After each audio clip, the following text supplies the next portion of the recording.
Herzlich willkommen und Film ab für unsere 1,5-stündige Einführung in den chinesischen Film- und TV-Markt.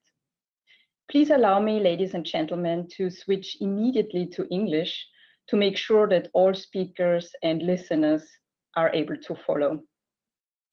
My name is Elisabeth Mindelberger. I'm the Deputy Head of the AußenwirtschaftsCenter Shanghai, one out of 7 WKO offices representing Austrian companies in China. Here on the slide, you can see the view from my office on the 24 million city of Shanghai, an economic powerhouse on the east coast of China. I'm very happy that my colleague in Vienna, Reane Leuning, is with me today to guide you through this webinar. Reane. Yes, good morning and a very warm welcome also from my side.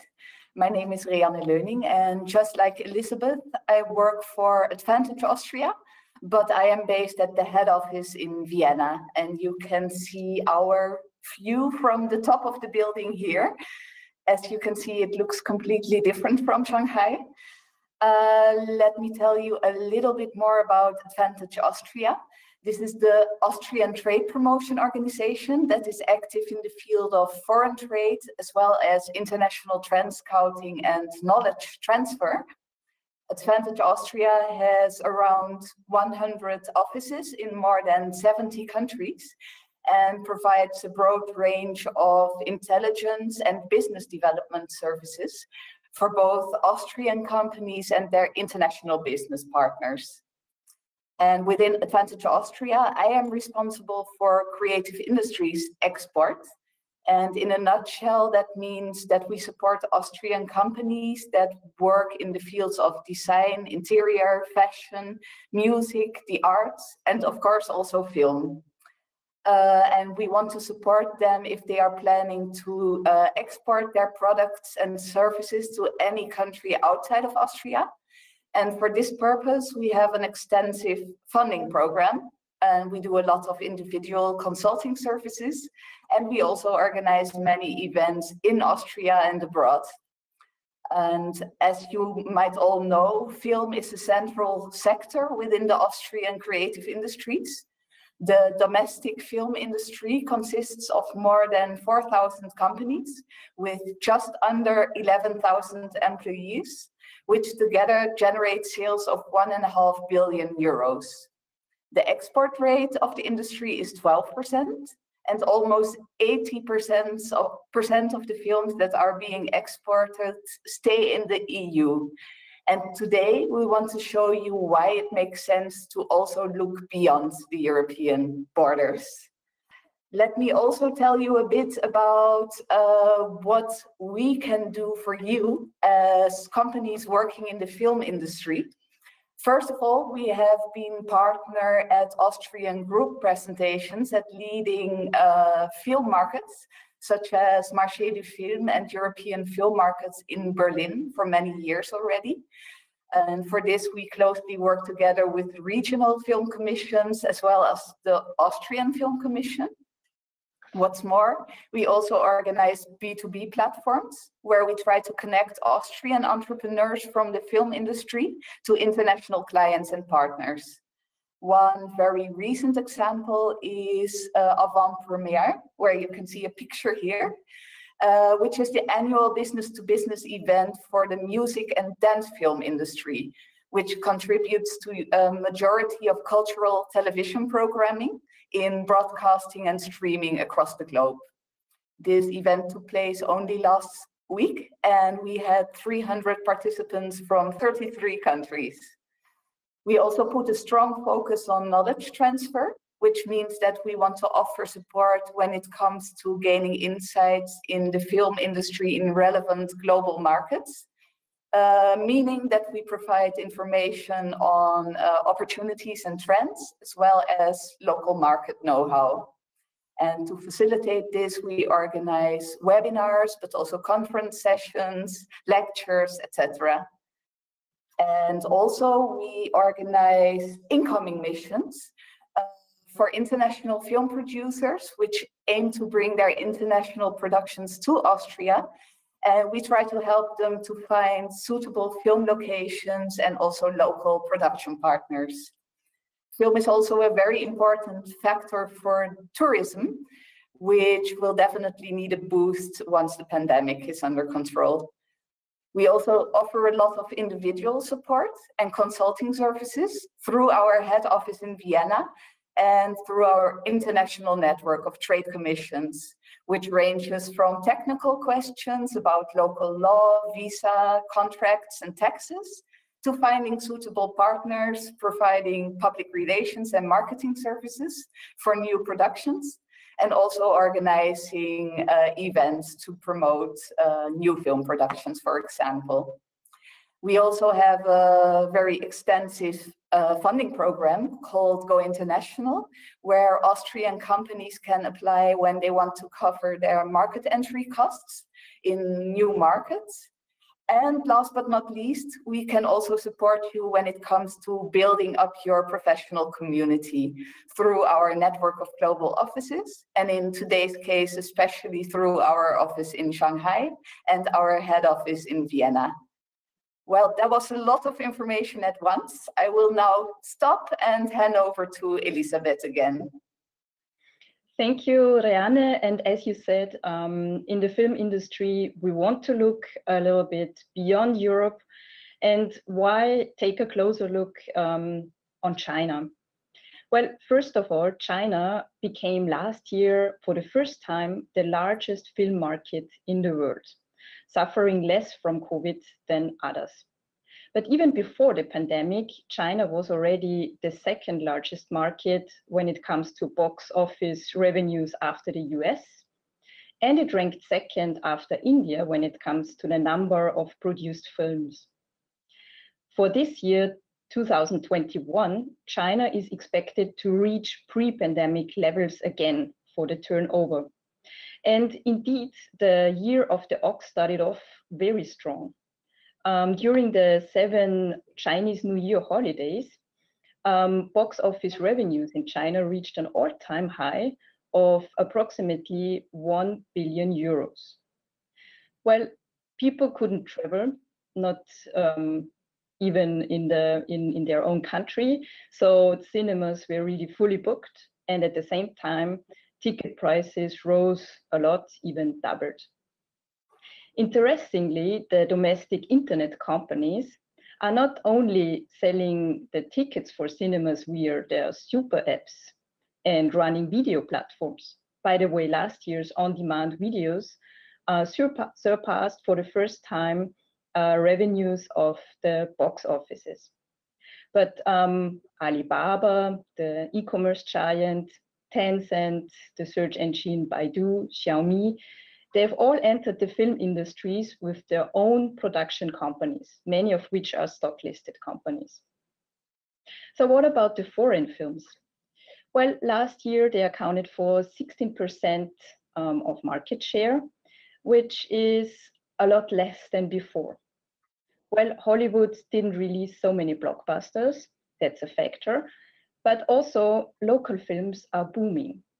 When it comes to comedies, animation videos, or films and historical movies, they are booming and getting increasingly successful also abroad. That's just one reason why cooperation projects might be an interesting option. Another one is the regulation that exists, for example, on content that needs to correspond to certain values. And also the taste of the audience might differ quite a lot, what is considered funny, or also important, what is considered offensive, for example. The Chinese market is a huge market. It has a lot of potential. We already had some successful examples of Austrian-Chinese cooperation. I just wanted to name Winter Heat in Tyrol, but it's also a complex market that needs to be well prepared. And as Shanghai is trying to position itself as an international creative industry and film industry hub, and home to 1/3 of the local industry, our team here in Shanghai decided to take a closer look and work on this topic in the upcoming years. So having that said, for today, we want to cover two important subjects: market entry. So what are the do's and don'ts? What is the potential for Austrian companies, Austrian producers, Austrian technology providers? And we also want to pick our experts' brain on lessons learned. What can we learn from their first experiences of Sino-European cooperative projects? And in the end, of course, we will have a Q&A session for your individual questions. But now let's dive into the subject and go to the market entry. So curtain up for our experts. We are very pleased to welcome Cristiano Bortone, who will share with us a little bit of his vast experience. After his graduation from the New York University in Film and Television with an award for special achievements, he created an Italian production company, Orizo Produzioni, in the 90s. In 2015, he started a Chinese production company as well, Yi Pictures, that is located in Shanghai. I will come back to his artwork later, but he has produced highly successful films. He has also worked as a director, as a screenwriter, as a script editor on several productions.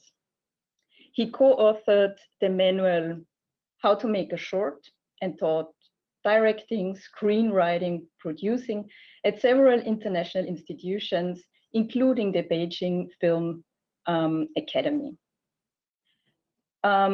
Most important of all his other activities within the industry is that he is co-founder and managing director of the Sino-European Producers Association, Bridging the Dragon. And it is in this role that he will share his experience on the market with us today. And I have the big honor to introduce the second expert of this first session, which is Mrs. Zhang Fan. She is based in China and is project manager at Bridging the Dragon.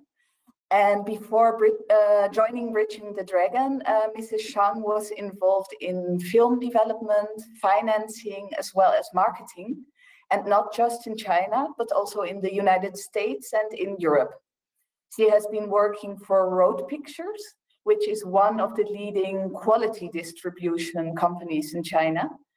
And she has also planned and executed big film promotion campaigns for 20th Century Fox, Warner Brothers, and many other major film companies.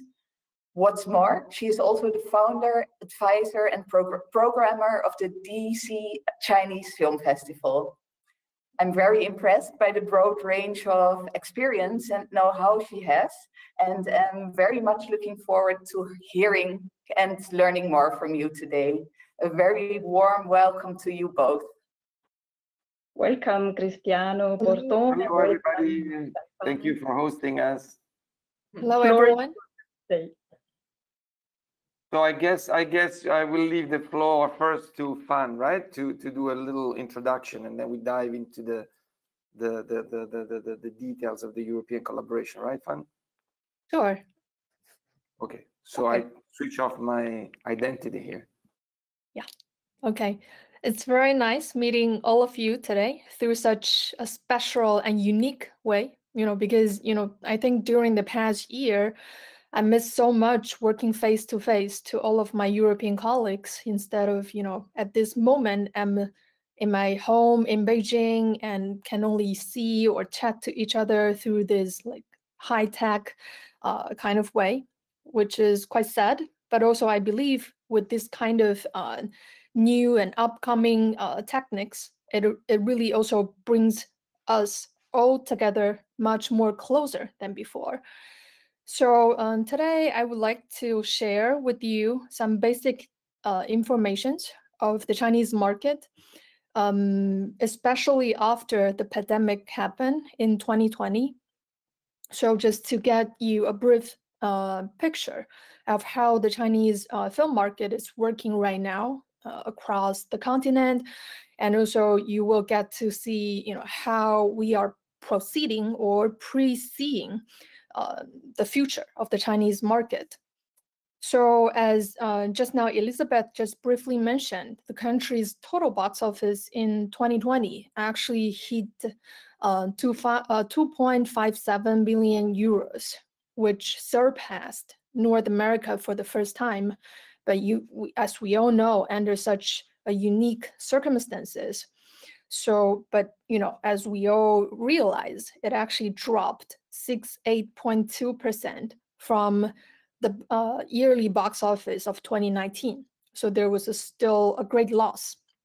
And at the same time, imported films, which is more related to the foreign films, accounted for only about 16.3% of China's total box office in 2020, which also dropped, I think, around like 30, because in 2018, the same number accounted for basically 38% of China's annual box office. So as we can see, there was also a significant drop last year.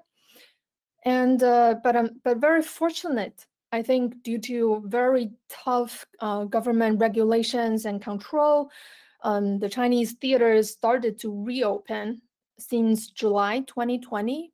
And now for, except for those places where marked high risks, I think high risks of COVID, theaters are fully functioning nationally right now. So we are really having a prospering, or let's say a more promising period of time as well at this point. So in 2020, there is a very good start of the year. So the Chinese New Year box office, just to make it clear, because Chinese New Year is the just past week, which was from February, around February 11th, and then the week after. So that was the Chinese New Year. And the box office achieved yet another milestone. So with a growth for around 8, I think in renminbi is what it was 8 billion, so around 1 billion euros. So this is even higher than the Chinese New Year box office in 2019. But I think yet there is another fact to be realized, to be seen, is that among that 1 billion euros box office, most of the box offices, the tickets were sold for only 2 films. Although there are at the same time 7 other films running in theaters at the same time. So as we can see, also audiences are getting very, very picky, and their choices are being really influenced greatly by their peers. And during this type of time, there are really specific contents that the Chinese audiences are willing to see. So it's also a very good lesson for all the filmmakers that wants to come to China to learn about what are the best contents to attract Chinese audience and how to really tell the stories there. So there are several facts that I want to share with you. I think there are maybe 5 of them, because we have a limitation on time as well, but I would like to answer definitely more questions after this sharing. And also I believe Cristiano will share more. So the first very key little model that I want to share is that if you want to come to China and start to act in this film industry, a Chinese partner is required. So the number one obstacle, this could be seen as the very first obstacle facing for foreigners, because there are all kinds of regulations and trying to limit the practice of foreign companies, entities, filmmakers to have a full control on the content, which lead to the fact that if you want to work here in the Chinese market, the very important thing first is to get a Chinese partner, and the content, and also together with this Chinese partner, you need to consider then about content and how you want to set up about this project. And then the second thing I want to share is that the China's censorships are powerful. That's a point that I really think it's very useful to mention to everybody. So because China's lack of film rating system, we don't really put films into categories. So it is through this censorship, we try to put, the government tried to put the power of choice into, into their hands. And then there are around, like, numbering between 19 and usually 40 people at any given time to judge whether the films are suitable for, based on the criteria of the censorship. And censorship happens not only on the script stage, but also on the final film reviewing stage. So there are very strict China like censorship system to go through if you want to do a film in China. And then the import rules are quite strict as well. But don't be nervous if when I say strict, because if at the very beginning you have a good Chinese partner, then your work will be a lot easier as well, because you have someone experienced that can explain to you, or someone like us, like Bridging the Dragon, someone can explain to you throughout the whole process, and just to get your life easier. So for before COVID, each year there are about 70 to 80 import film slots. And among them, I think around 30 to 40 import films are from Hollywood studios. And those films are the so-called revenue share import films. And meanwhile, there are another around 30 to 40 films import slots, and they are the so-called flat fee films. And those flat fee films are usually coveted by independent film studios and mini major working with a small group of secondary Chinese distributors. But nevertheless, all of the films needs to pass the so-called censorship I just mentioned, and also through the distribution function of China Film Group and its sister company called Huaxia Film. And then I think it's also a new trend to share a little bit of, is that copyright production in China does exist. I know a lot of foreign filmmakers come to China worrying about their content, their the so-called intellectual property, the rights for a long time. But I have to share with you, both Chinese authorities and now private sectors have been showing an increased awareness of this kind of need to protect and really enforce copyrights here in China, because piracy is no longer a problem that mostly affects foreign content copyrights holders, but also as Chinese studios and the stories that developed homegrown content, and those are also being harmed for a long time by the piracies or the violation of IP law. So now, starting maybe 3 or 4 years ago, the IP, or let's say the content protection, is getting better and better in China. And also, it's going to be my last point, but not the least, is the online platforms currently are really booming very, very fast. This is a trend that I want to mention to everybody who's now listening, because except for the strong theatrical performance of the Chinese market, there's another sector that people would like to put their eyes on, is the online streaming platforms. So for example, iQIYI, which is one of the Chinese major streaming platform, which went public, and NASDAQ announced that it has a $4.6 billion US income in 2020, and with a 100 million user base. So this is a huge platform, but same as iQIYI, there are several others, so such as Tencent, Youku, and Bilibili, and each one of them has their own specialties and the power, their strong parts. And actually, during the Chinese New Year holiday that I just mentioned, there are even 2 films starring very big or very good cast, films they didn't choose to go theatrically release, but similar to the Netflix style, they decided to go online directly, and in the end gained pretty good results. And also at the same time, short contents are booming online in China as well. So one of the leading platforms is TikTok, which may be also known by all of you. So I think, it attracted not only users' attention, but also commercial products and brands. That's why it generated so much profits just during the past year and during the whole pandemic period, and grab the chance to actually gain a lot of profit. So I think these are some of the key facts that I want to share with you about the Chinese market. But I believe there are, there's a even more bigger field, or let's say bigger picture, that could be in front of all of us. So I would like to invite my managing director at Breeding the Dragon, Mr. Cristiano Bortone, to share with you about his experience and the facts that he wants to share with you. Hi, Chris. Hello, everybody. Yeah, I mean, it's really, thank you for your presentation, Fan. And it's really amazing, wonderful to be able to connect now, regardless the pandemic with the whole planet with one click. So I don't know the face of all of you listening. Probably some of you I may even know. They can be colleagues or friends along these years.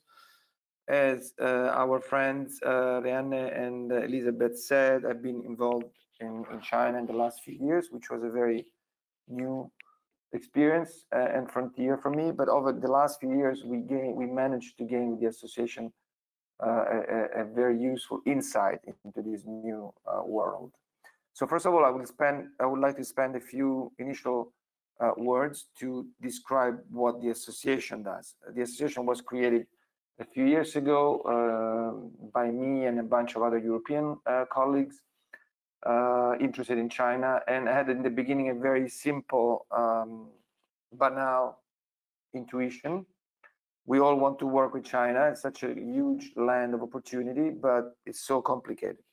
So what's best as joining experiences, forces, sharing resources, becoming a group, and then a little bit of a motto could be together we're stronger. Because this is the main initial misunderstanding about China. We are used to co-produce among Europeans. We have been used to that in the last 20 years to create this fantastic market. We are a wonderful community in Europe. Many small countries with their culture, their specialties, and their need to also express this culture. And so we have created this model of co-production inside our continent. But when it comes to China, the first thing we need to realize is that we are facing a country which is 1.5 billion people with 250 cities that have more than 1 million inhabitants, 250. So the numbers are just enormous. With 20 of these cities where more than 20 million, you can compare with the Austrian cities. So the size of this counterpart is so huge, and it applies to everything, the number of spectators, but also the number of production companies, the number of local studios, etc., etc.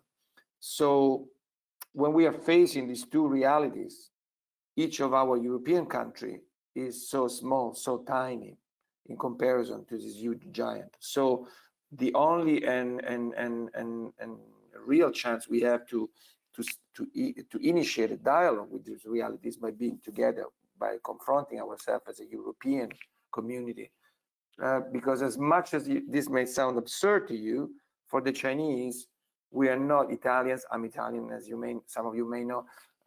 We're not Italians, Austrian, German, Finnish, or Spanish. We are Europeans. To the Chinese, we're Europeans. And only among ourselves we define ourselves in our own differences. So this is one simple and initial reality that we need to be aware of, and that was the initial force of the association. So we said, okay, let's put our energy together, from Denmark to Norway, from Italy to UK and Germany and so on. Let's share let's share our experiences and people and resources, because the counterparts in China that are relevant and real are always the same. So it doesn't make sense that each individual country or each individual group goes to China thinking that they will discover some hidden pearls, because the real people are professionals. They are still the same. So it's better to connect. And on the course of a few years, this simple intuition became very relevant. So we have developed, we are, first of all, the association has grown. We have an office in Berlin where I'm now, so we're German based, and an office in Beijing where FAN is at the moment.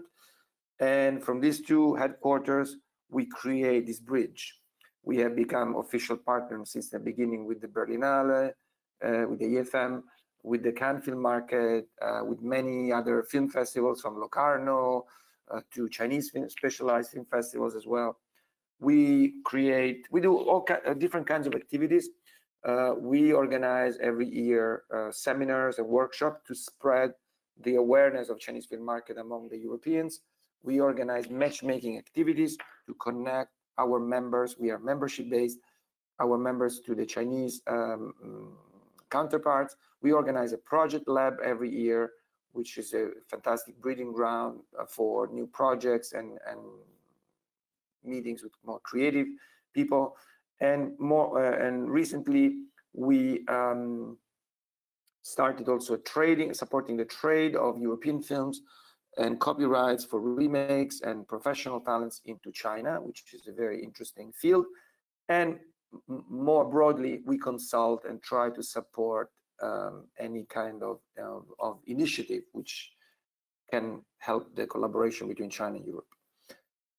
Now, the time I have today, again, is very short. So today was just meant as an introduction to all of you, that we can follow up with the trade organization or directly as you want.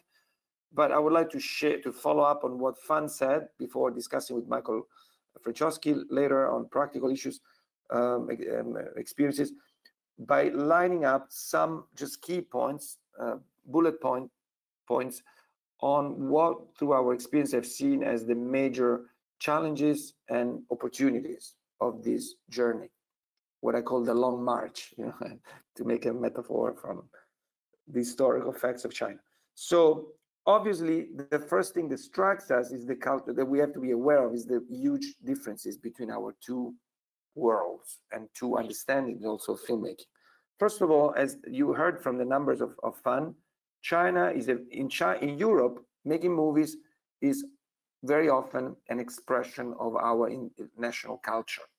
That's why there is film funds supporting industries which otherwise would not be economically sustainable, because the viewers, the spectators, are too few to pay for the expenses of making a movie.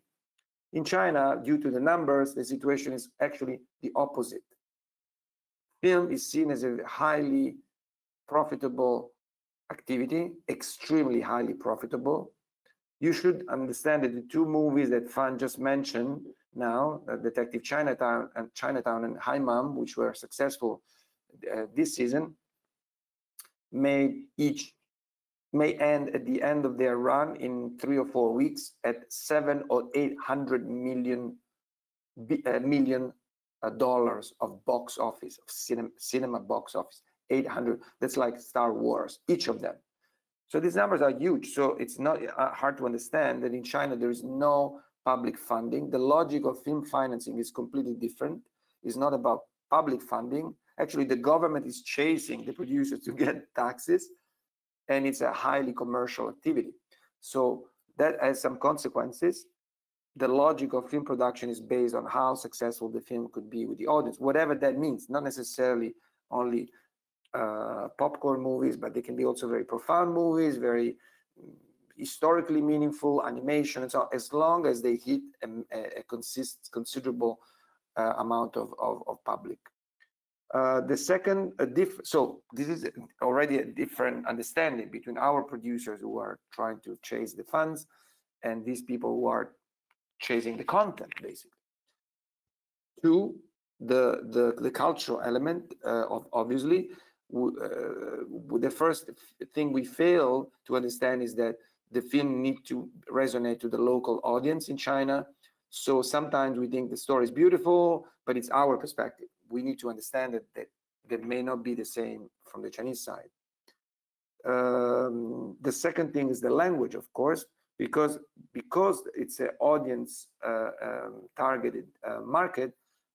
The films which are mostly successful in China, they need to speak a language which is understandable, which is Chinese. And that's already a complicated issue. When there is a love story between a Chinese and European, that's the classic, but also very banal idea of the romance between the two cultures. Obviously, what language will they speak? Mostly English or German or whatever, hardly Chinese. So that's already a challenge. The legal system is a third challenge. They have very somehow the market is so exciting, but also very inexperienced and still developing, still a little bit unprofessional. So from the legal and procedural point of view, we will find a lot of challenges to discuss with our counterparts. And last but not least, the size. As I mentioned before, the size are so different.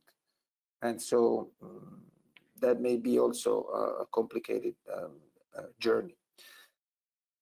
But the good news is that some of the concerns that we have are not so relevant in reality. So as Pan said in the beginning, one of the main concerns in the beginning from the European friends is, oh my God, censorship. Censorship is a reality. So if you want to make sensitive films about issues which are sensitive, again, like Tibet, political or historical issues, gender, sometimes gender issues like gay issues, or like violence or sex or drugs, these will not pass easily censorship, and that's a fact. So there is no point in arguing with that, because that's the reality. Sometimes I'm being challenged by say, but what about human rights? That's a fair point. But if you want to co-produce or make a film which enters that market, you need to know that that's the regulation there. So there's nothing you can do. We can fight on other platforms, but definitely you will not have a chance to make a movie in that way. But nevertheless, I always encourage people to see the broader picture, because censorship is not such, necessarily like the bad guys up there saying no, no, no. It's a way of looking at things. And from our experience, sometimes you can engage into discussions and present your topics in a way which can actually be accepted. That's a really specific element of Chinese culture. Things are not specific. Language is an example of that. For example, German language, your language, my new language, is a very precise language. Chinese language is very poetic and obscure. There's no grammar. It's more pictorial. So even the interpretation of reality is more flexible in China than it is in Europe. That's something that we underestimate, but it's good news. The second thing which makes people concerned is, but I don't trust the Chinese. What about the money? I will never get the money. That's also an old myth. Chinese, if they want to do the movie, really want to do the movie, they will provide the money on time, and there is a way to control the revenues, because every movie now in China is online. So the box office is real time on your telephone. So there's absolutely no chance of any kind of fraud. Except that people don't send the money or don't reply to your emails, it means they're not interested. Chinese are businessmen, so whenever they have an interest, they would be very spot on the job. But when they disappear, it's a sign that there is some kind of ambiguity. So the issue of the money and the financing is not necessarily a major issue, although it requires a lot of follow-up. Chinese are very precise and elaborated, and sometimes they get very complicated. I call it a drinking competition. You have to be very, very extremely patient. Sometimes we fail in this kind of patience in Europe. And the third thing is bureaucracy. As Fan mentioned, you need a local partner. There's no way we can go to China and make movies from on our own, both culturally and practically. You need to rely on a reliable partner and and that he will marry with you and go through the journey. So I know unfortunately to wrap up. Before wrapping up, I have to say that this is just an introduction. So I hope we hope we can continue discussing with our Austrian friends. We want to involve Austria more next to Germany and all the European countries. So please do get in touch with us, and please we will discuss with your institutions to try to join the association as a funder and involving more Austrian companies. But I would like to close on one last consideration before discussing with Michael, where we can continue. We are one of our biggest flaws in Europe. Our flaws, and our mentality is that we are in the world. We are Western centered, if not even European centered. We believe in the depth of our heart that somehow, though as open-minded as we can be, we believe that the world, we are the center of the world. You know, that the culture is born here, that the best movies are from the European tradition, and that the way of making movies in our specific field is our way of making movies. Well, when we approach China, we need to understand that the culture in China is 5,000 years old. So they were long before we even had a weapon or used a stone. They were already very civilized and had a fantastic culture over there. Yeah, and in fact, the word for China is Zhongguo, which means literally the center of the world, the kingdom in the middle. So the mentality of China is that they are the center of the world for 5,000 years. That's an interesting contradiction. So whenever we need to engage in a collaboration with China, if we want to, we need to position ourselves in this place and understand that we may rethink a certain way of approaching our counterparts and learn from each other, at least. You know, they have got a lot to learn. They are a young industry. They are hungry for content. They are hungry for talent. They have a huge audience to please. They're just waiting for us to sort of share and make a win-win, as we say, and they say with the same expression, a win-win for a successful collaboration. It's an historical challenge. I always say we cannot skip that. In any case, that's the future of the universe, of the planet, let's say. So we need to be ready for the challenge, and mostly we have to learn how to do it. And that's why we created the association. Okay, so I know my time is up. I will leave the floor again to Elizabeth, and then in a few minutes I will follow up with Michael Frenschkowski. Thank you. Thank you very much for these deep insights in the Chinese markets and in how to do business in the film industry. I would have a question for Fan and also to Cristiano, but to Fan in the first place, because we have been hearing about challenging issues and challenges how to do business in the film industry in China. And I was wondering, realistically seen, do you see any potential chances for Austrian production companies in China? And which role would the local partners play in that? Could you tell us a bit more about that? Mm-hmm. Okay, thank you. Thank you, all of you, also again for the wrap, and also thank Cristiano for sharing so much insights, also from the European perspective. And to get back to this question, because although now we are talking about foreign Sino-European collaborations on film production, but I have to admit, or let's say, and put in this way, still there are very, very small number of Sino-European co-productions or collaborations are really happening right now. So I see there is a big potential for this collaboration to grow in the next, in the coming years, and also with all the efforts with us, with all of you who participate and especially curious in this topic. And if we say it specifically in Austrian film market, and or let's say the characters of Austrian film market. I mean, for Chinese people, we see Austrian culture as as vivid, as beautiful. I mean, the classic music parts and the classic, I mean, the sightseeing parts, the beautiful castles, landscapes, the snow mountains, Alps. I mean, all the big resorts are big attractions to the Chinese people, to the Chinese production teams, or also at the same time to the audiences. So these gives basically a kind of spectacular view to the Chinese audience. So I specifically can tell this kind of resorts locations could be very attractive to the audience, to the Chinese audience, and maybe we could consider taking advantage of those shooting locations in Austria in the future. And also at the same time, I think I know there are already production teams starts to work with Austrian music industry on composing their film musics. So because Austrian has a very good history and also super professional on this. So I also see it as a very good trend.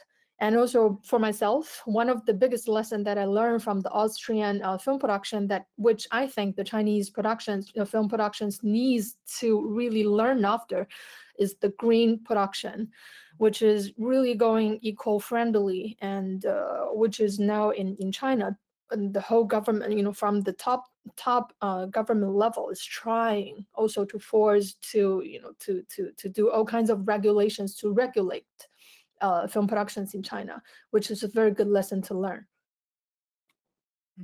Yeah, but I would like to add something, Reane. This is the very beginning of European-Chinese collaboration. One thing I forgot to say before is that until 2 years ago, China's in the beginning of the industry, the Chinese industry as we know it, which was maybe 10 years old. The listeners should know, Chinese film industry as we know it now is not so much longer than 10 years old. So the whole generation of Zhang and all the Red Lanterns, all the beautiful things that we know is part of a previous chapter of Chinese industry. And the Chinese industry is very modern, a lot of movie theaters and so on. But in the beginning of this development, they saw as a model, they mostly saw Hollywood, look at Hollywood. So Europe was a small, obscure landscape for them in terms of movies, right?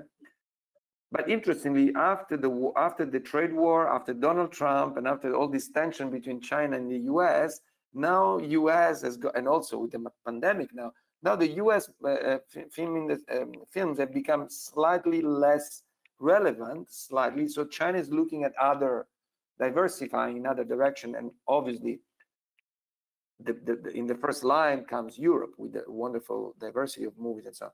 So one thing we should keep in mind also, that co-production is not the only and exclusive opportunity to collaborate with them. There is all kinds of different ideas which we don't even imagine now.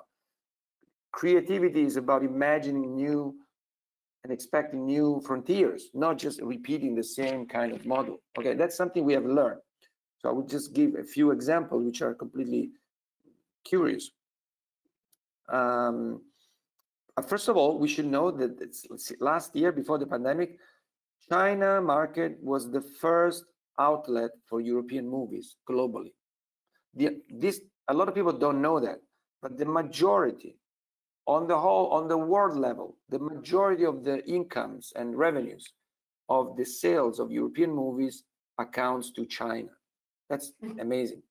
People don't know numbers. For example, one of our members wrote pictures where Fan had the luck of working before, is a close friend of ours as well, and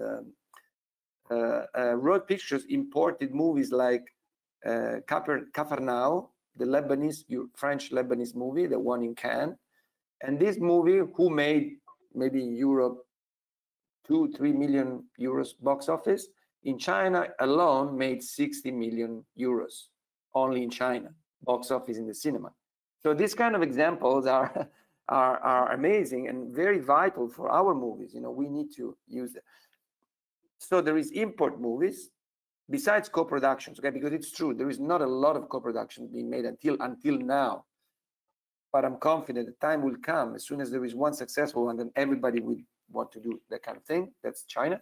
But then there is import movies. There is animation. Animation has no boundaries. It's just visual characters. So it's a very easy way of collaborating between studios. That's one thing we are following, for example, connecting European visual effects studio or animation studio with Chinese ones to share the work. There is the idea of remakes, which is also a very new frontier. We are supporting the sales, the association, we are supporting the sales of many European films as remakes in China. It's easy content, ready to go. If the story works, for Chinese, it's gold. Technical collaboration. They need our DOPs, our composers, our sound post-production studios, especially because sometimes these companies can access, thank you, your funding. So the European post-production studio can access your support because they do the work in Austria. So it's convenient economically for the Chinese. Mm-hmm. And also locations. We discussed locations. We will discuss soon with Michael about the last movie I produced, which is a romantic comedy, Chinese comedy, all set in Rome, making also promoting the beauty of the city and the romantic environment. So all kinds of different, sometimes even weird ways of collaborating. I'll just say one that will just, I know it's absurd. I think it's very funny. The movie we just made, it's called The Italian Recipe. As I said, it's a romantic comedy set in Rome. And the protagonist, the female protagonist, is a Chinese Cinderella who lives in Rome, but she has a dream. She wants to become a chef because her mom was a cook and her mom died and so on.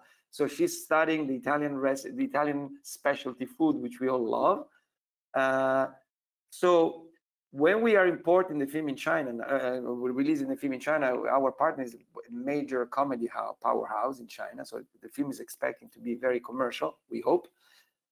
We are also thinking to launch a new brand of food products, specialty Italian food products called The Italian Recipe, the same title of the movie.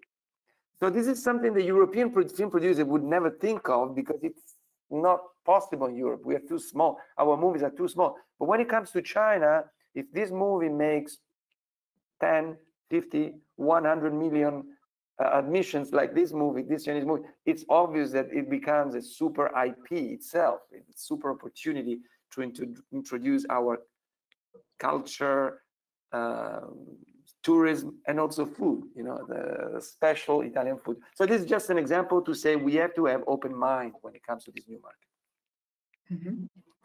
Thank you very much.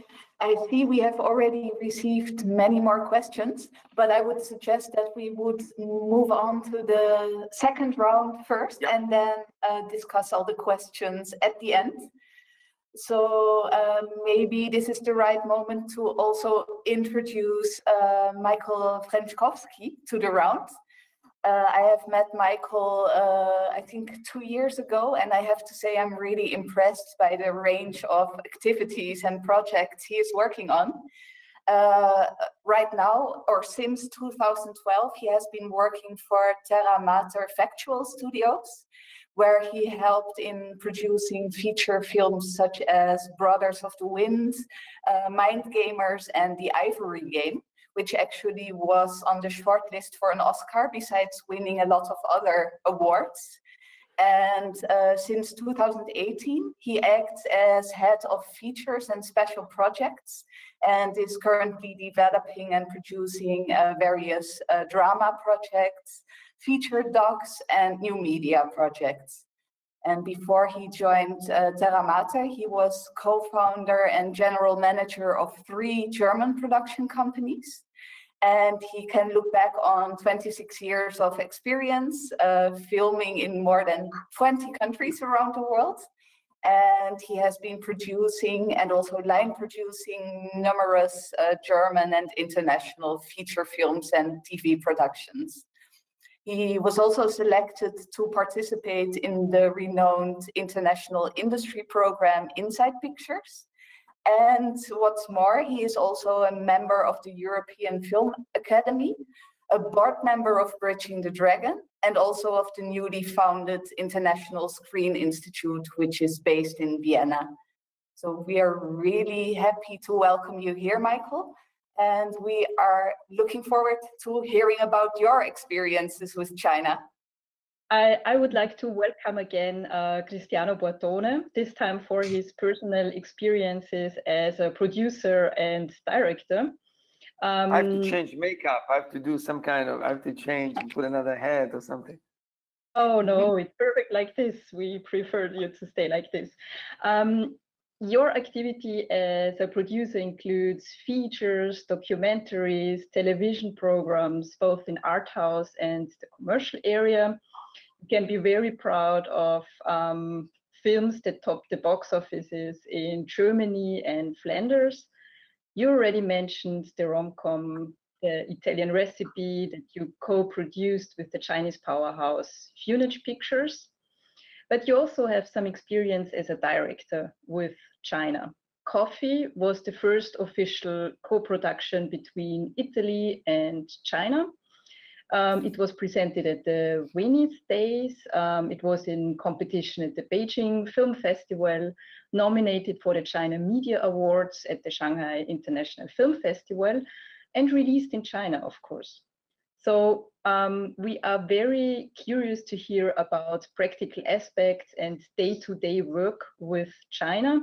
And in the audience, we already had a question: are there any Austrian and European producers that have implemented projects with China? So here we are, the floor is yours. Until now, let's say the number of officially co-produced films with Europe is not a lot over the years.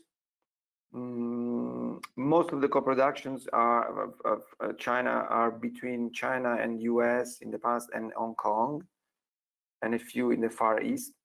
So in Europe, we have a few cases. Many of these cases were inevitably more art house movies, art house in the broader sense, because either they were movies generated from European companies set in China, or but with the European perspective, or they were movies by Chinese art house director who managed to find some funding in Europe. So commercial, really yeah.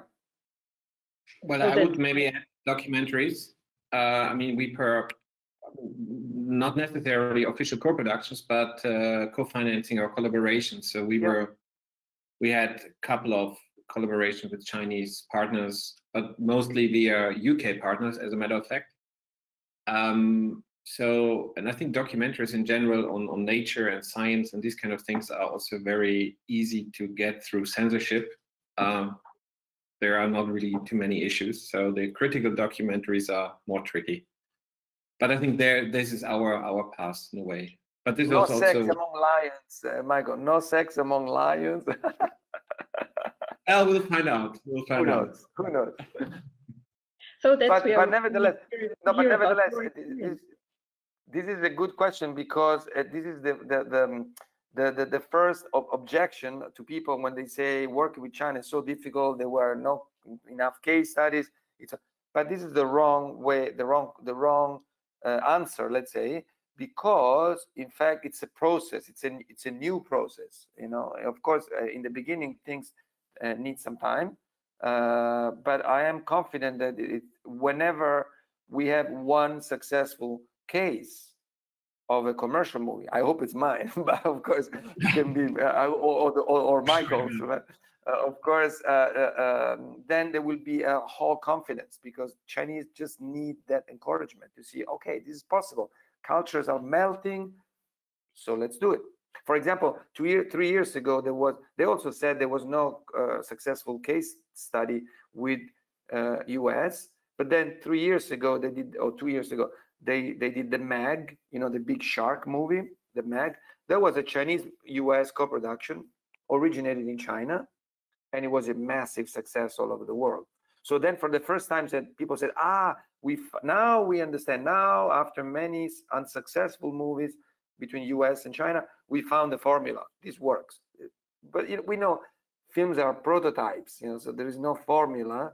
It's just about developing ideas together and getting to the right mature stage where something makes sense, basically. No, absolutely. May I add a little bit? I mean, so listening to Rihanna, I realized, God, I'm really old and I'm a so-called expert. But as a matter of fact, after meeting Cristiano and Fan, I consider myself more as a younger, young Chinese, young, really producer, or first of all, human, who's absorbing all the knowledge and really valuable insights. So we had a history in the company of doing some projects with China, but as a matter of fact, and you mentioned this, Cristiano, there was this maybe the older, the pre-whatever, 8-year, 10-year ago Chinese industry with the CCTV, the public state stations, and I know that the communication and collaboration was very tricky with those because they were very strict and not open, so nothing to compare. So within the company, when I came up with this impulse, let's do more with China because we have a good reason to do so. Everybody was saying, forget it. It's still so complicated. Still, we're doing some stuff, but it's always, I don't know. It's hard and harsh and not easy. We then did a feature documentary, the Ivory Game, dealing with the ivory trade and international film, shooting in Africa, shooting in China, and the way from the poaching of the ivory all over the world back to the markets into China. So we learned way more of this whole structure of these illegal activities, and realized that China, politically, or not politically, but it is a major factor for this illegal poaching scenarios, and it's the biggest illegal market for all these wildlife crimes. Nevertheless, the film then got Oscar shortlisted, was really successful in many festivals, and got also selected for the Beijing Film Festival, where it won an award. And this was kind of a first different encounter with the Chinese culture, with some partners, where we thought, and first of all realized, maybe there is chance to do work together, because such critical film, got accepted and even won an award in China. So I thought maybe there's some change. It even passed censorship, just with some small little, very interesting stories. So there's also something maybe to add a little bit later on to the censorship. And I'm fully agreeing, not that I have, apart from this, very direct experience with censorships, but talking to many Chinese producers who I met, and with this experience, it's always a new game. So I lost what I wanted to say. Nevertheless, it was a new beginning of our interest and curiosity into China, where we then started to really explore how can we intensify working with China and developing projects. And this is how I met Cristiano. I thought, my God, an Italian now explaining me how to work with China, that will be very funny. Which, as a matter of fact, it was already very funny. So, no, it was just, and this is not praising Bridging the Dragon, but really getting new into the fields of working with China. Fun, and especially Cristiano, were such a, or are such a vast place of knowledge. So this is why I was saying it's, I was managing to become a student again, and being open and learning and absorbing whatever they were saying, because I had no clue. And all also, of us, Michael, all of us. Yeah, but also I have to say, listening to your introduction, that is also complicated, and many different cultural differences. When I've been then the first time there, I was still surprised that this very skeptical or curious and thinking, oh God, how much different will it be, was, as a matter of fact, not that much in some respect. So that was really a very surprising thing, which also I think gave me some security, in a way, because being then suddenly in Beijing and having all these pre-selected meetings and activities with Bridging the Dragon is offering, because as you also said, that the market is so huge, enormous. There are so many people dealing in various ways, production houses and so on. So, and from the logic where many people are around, there are also many crooks and many bastards and many criminals and many whatever lunatics, like everywhere else in the world.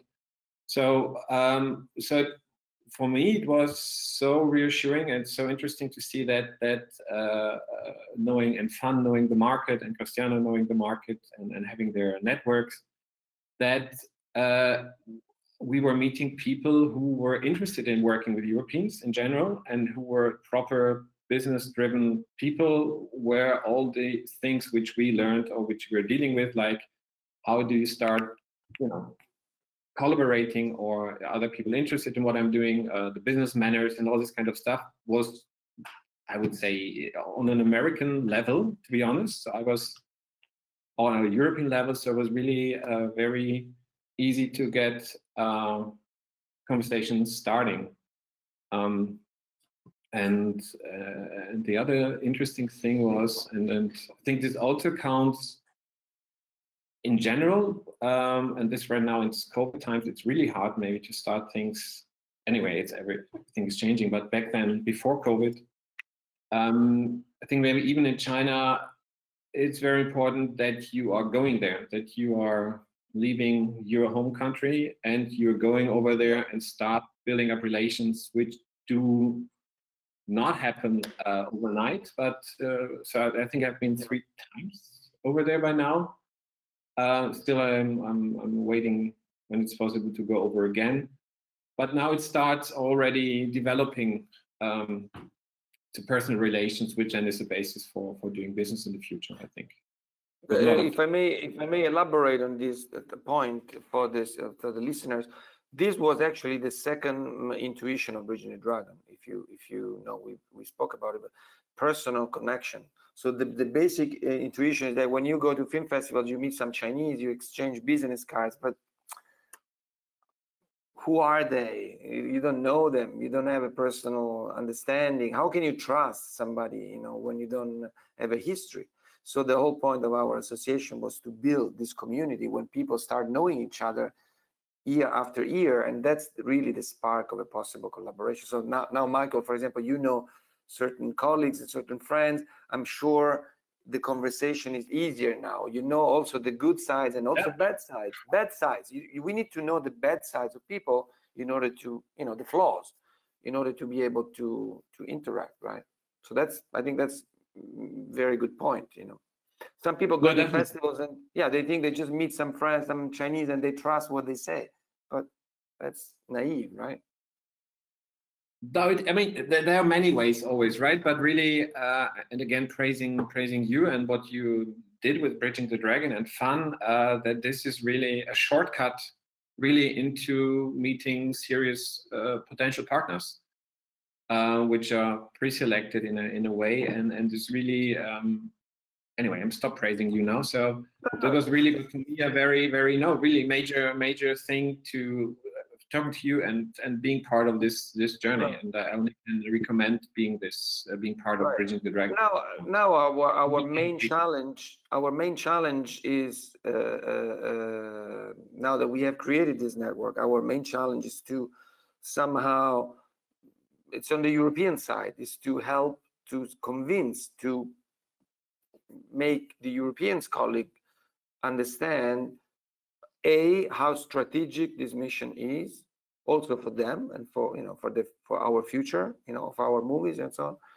B, how in order to achieve the result, we need a lot of patience, and we need to be, like you said, we need to go back and become students. If we don't understand, if we're not patient, if we're not ready to sit down and start learning again certain things, it will be very, very complicated to interact, right? So, but that's the difficult part, because most of us in Europe, I find sometimes we are too lazy because we are relying on things that we know already. So we don't, why do we have to, start again to learn?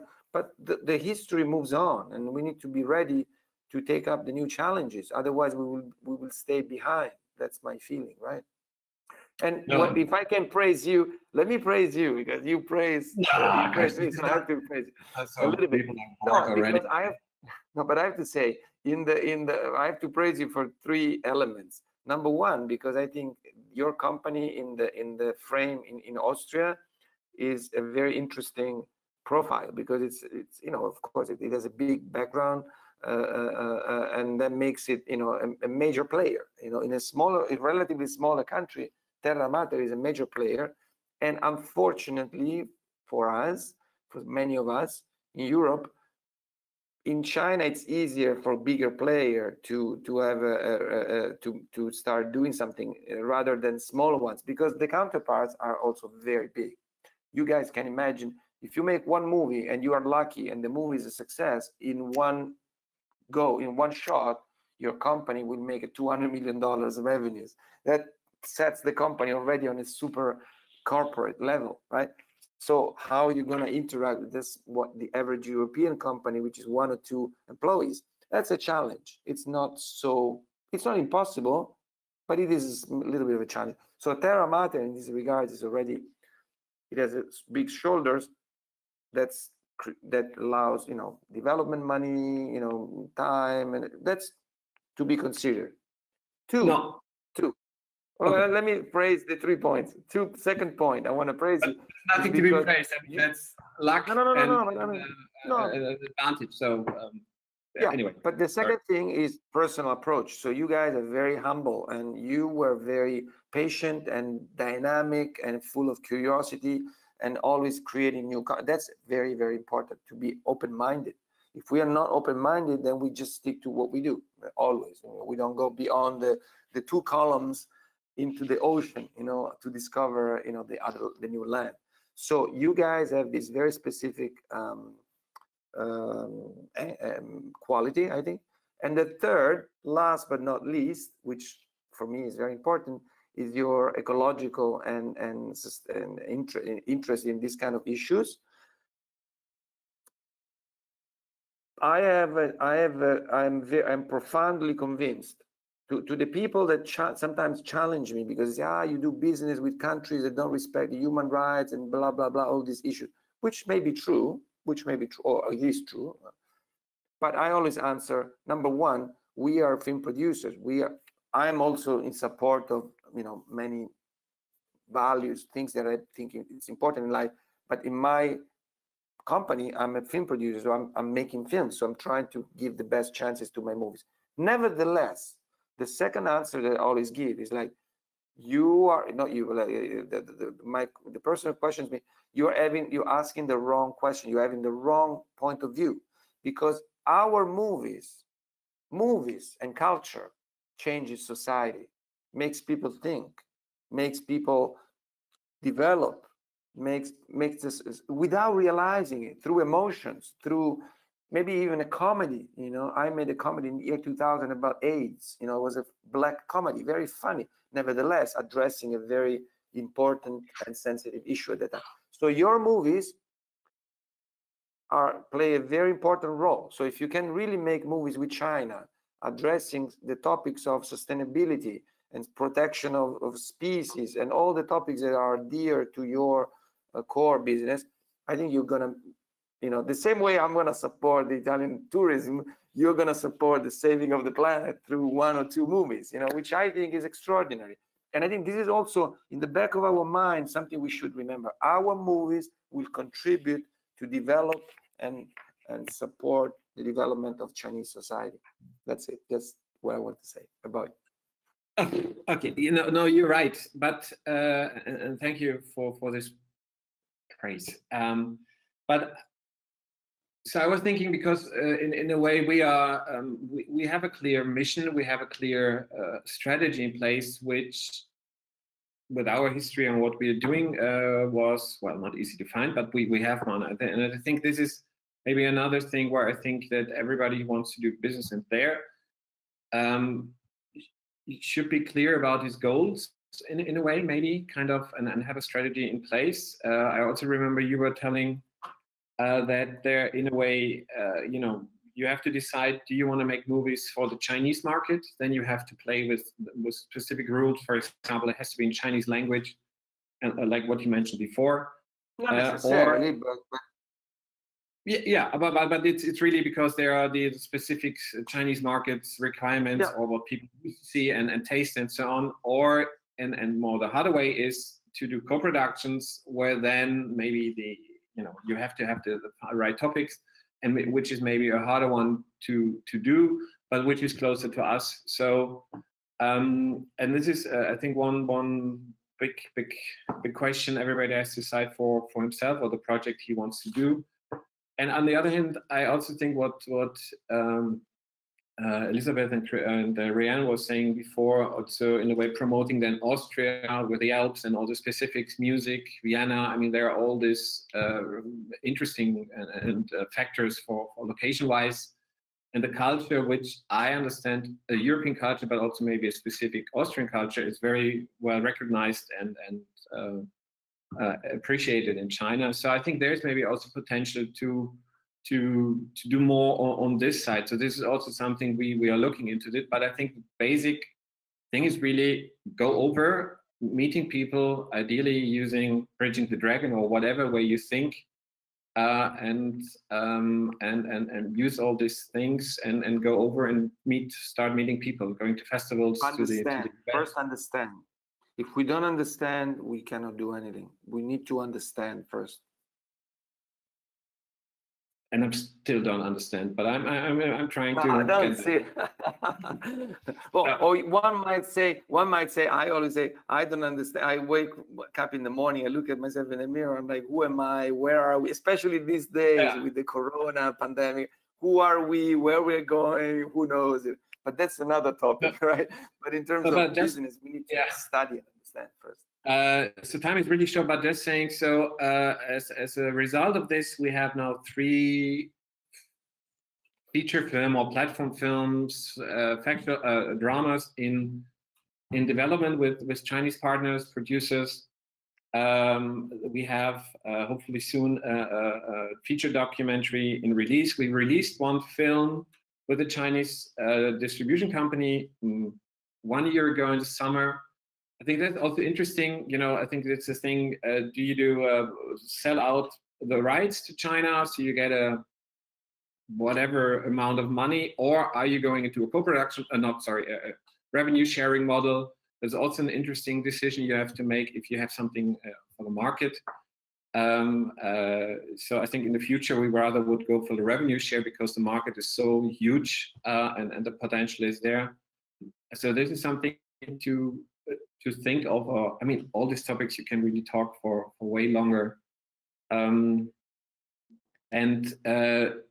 As of now, we don't have specific shooting experiences in China as of now, but hopefully soon, or with Chinese in Europe. So this is maybe another thing I think where you maybe have to add or can add many things. Cristiano, we don't have time, but I see Elizabeth already wants to open up the Q&A. Of course, we didn't have time. Time is too short. You guys have to come to. By the way, I would like to mention, so that we have a chance, that we will have next week our EFM event online, sadly, but also interesting. So everybody can stay home, drink a tea, stroke the cat, and listen and pose questions. And so if any of you from Austria wants to join and have a EFM badge, so that if you're participating, I welcome you to join. We have different tables, and each table has a Chinese expert discussing topics like online, the new online market, and the remakes and art house movies in China. Very different topics, so you can go in depth. But yeah, I'd like just to share the model of the movie I just made in Rome. Just 1 second. It's a Chinese directed movie, young Chinese director, studied in USC in Los Angeles. So she has an international background. The new generation of Chinese, very hip and very smart. A woman, interestingly. So it's a female director. And the original story is written by an Italian, very well-known writer, director. It was completely rewritten we took the original concept, the original idea, but it was rewritten by a Chinese co-writer and the director. So the content was actually strongly adapted in ways that we did not imagine before. That's very important to remember. Our perspective is different. And then 90% of the movie was shot in Rome at the beginning of 2020. So we used all the local locations, finance a substantial amount of local funding, regional government, blah, blah, blah, because it's an official co-production. And crew, most of the crew was top Italian crew, heads of department. Cast inevitably was mostly Chinese because it's a Chinese language romance. So, and post-production, last but not least, was completely done in Berlin because it's a minority. I brought also in, since I'm living in Berlin, I brought in a minority German co-production. So this model is a mix, an interesting mix of local soft funding, local post-production and service and talents, locations, with the addition of Chinese talents, actors, Chinese director and writer, and of course Chinese equity. So 40% of the money is Chinese equity by one of the biggest Chinese comedy companies and production companies. So this is one model. It's not the only model, but it's just to show that although the film is in principle Chinese content, in Italy will not play substantially, neither in Germany, but it doesn't matter because we also share a substantial part of the Chinese box office. We are the main producers of the movie. So we don't have Italy like the old style. We are Chinese producers, basically. So keep it in mind. Okay. Speaking of this, it would be great to have a co-production treaty in place at some point, also with Austria, because this would also ease up the situation with the limited spaces. That's another topic. That's also another topic. There's a wish to do politics into WKÖ. So I think we're ready to answer all your questions in the next 2 minutes. But I think fun should come in too, no? Yes, please. And I think I have a question here that fits the last topic you spoke about very well, because one of our participants is asking, we have finished a cinema documentary of 88 minutes about 3 Chinese people living in Vienna and doing business in Austria and in China. And the film is shot half in Austria, half in China. What are the steps to go to be able to bring our film to the Chinese audience? We have a world sales agent in Austria, but until now it was not possible to step into the Chinese market. And they do have Chinese subtitles. So what would you recommend in this case? Is there a way how they should proceed? Do you have any advice on that?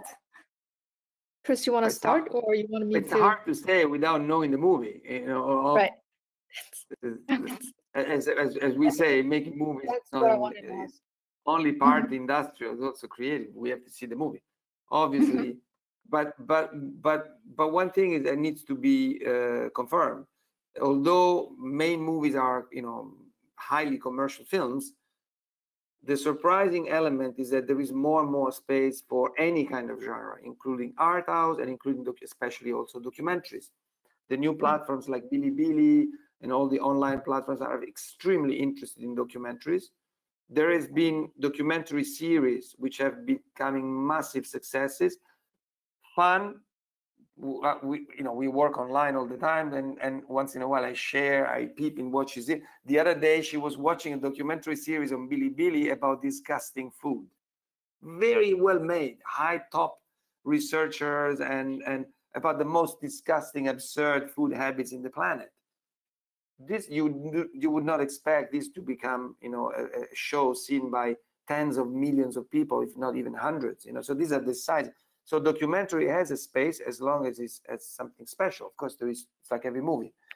And if they have a sales agent, I don't know if it's Outlook or who is the sales agent in Austria, but if they have a sales agent, normally they know how to sell the movie. They go to the markets, and there is film festival specialized in documentaries in China, and I would say, you know, if they are unlucky and if they cannot sell it, they can always send it to us, and then we can, because as I said, we also developing this part now because we see there is a demand. We have an office in Beijing, so we are grounded there. So we pick it first. Unfortunately, we have limited human resources, so we can't do, you know, pro bono for everybody. That's not possible. But we can watch the movies and give a suggestion to say, okay, this is suitable or not, according to us. We don't have a crystal ball, but maybe. And if we think it's suitable, and if the producer or distributor or sales agent needs that, we can possibly support, and of course we will ask for a small commission in the end if the deal is closed. But this is something that we are trying to do. That sounds like a very good offer, and I would like to add a question on selling films in China. I would try to sum up two questions, a quick question in the end. Does it make sense for European films to go to streaming platforms? Does it make sense to go on Bilibili, QQ? And is it possible to go there with English content? And what kind of content? Maybe to fund the question. I think actually is extremely important because, as I just mentioned, every year there are only very, very limited slots open for foreign films theatrical releases, and the competition is super keen. And I mean, if it's a big VFX, like visual effects film, or if an award-winning film, then there's a higher chance for the films to get really released in theater, and also at the same time get profitable. But in most of the case, and for most of the European films that we know, goes directly on streaming platforms. And to tell the truth, I think there is this fact that if the content is in English language, it's gonna be easier to be sold to the streaming platforms instead, compared to those, German or smaller language speaking films. And a question with an answer in 5 words. Are musical films something that the Chinese audience welcomes? Musical films? Musical films. Of musical, like a feature film with singing? Yeah. Yes.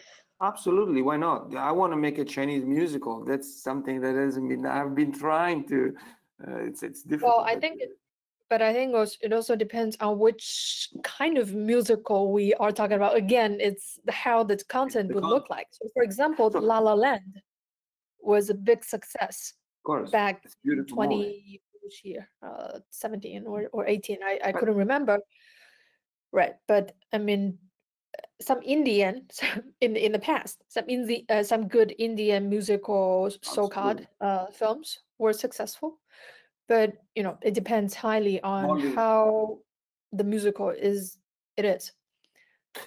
Just to be clear, Bollywood, of course they are Chinese, they dance in this funny way. No, Indian culture was completely unknown to China until 3 years ago, when there was a movie called Dangal, which is actually a heartwarming drama. Some of you may have seen it on Netflix, Dangal. And that film was a huge success, a terrific success, because Chinese love romantic films, like really heartwarming, family, and good feelings, good values, and so on. And after that individual movie, a whole new trend of Bollywood and Indian films started in China. Not before. So that is to say, they are very open to something new. We can introduce some dancing, some Austrian traditional dance, and maybe it's a huge success. But we have to keep in mind that there is 1.5 billion people. That's just, the number is not easily comprehensible sometimes. 1.5 billion people means there is demand for any kind of product. It's a huge demand. The problem is that also there is a huge offer. So everything comes to China trying to sell to China. Austria, Italy, US, Brazil, Chile, Madagascar, you know, they all want to sell to China. So there is a huge offer. Now it's a bottleneck, obviously. Only very good and very selected, whatever good means, but only very in order to release a movie in China, you need at least 2 million euros promotion, P&A, because the country is huge. It goes from Uyghur to Japan. You know, it's so expensive, you know, 77,000 screens. So you need a lot of money. So in order to invest a lot of money, you need to make sure that the content is going to be very successful somehow, you know. So it's very selective. And in order to succeed, you know, I just finished my concept.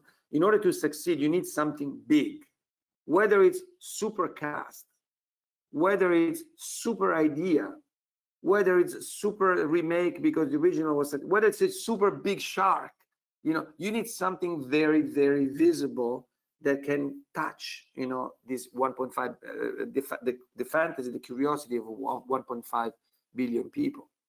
Whatever that is, even a small documentary, if it's so special and so strong, it has a chance to succeed. I think this was a really excellent closing. We can take away that there is huge potential if the content, if the production, if the offer is good. So let's reach for the stars. For now, the time is up, unfortunately. No, Elizabeth, no, we want to stay long.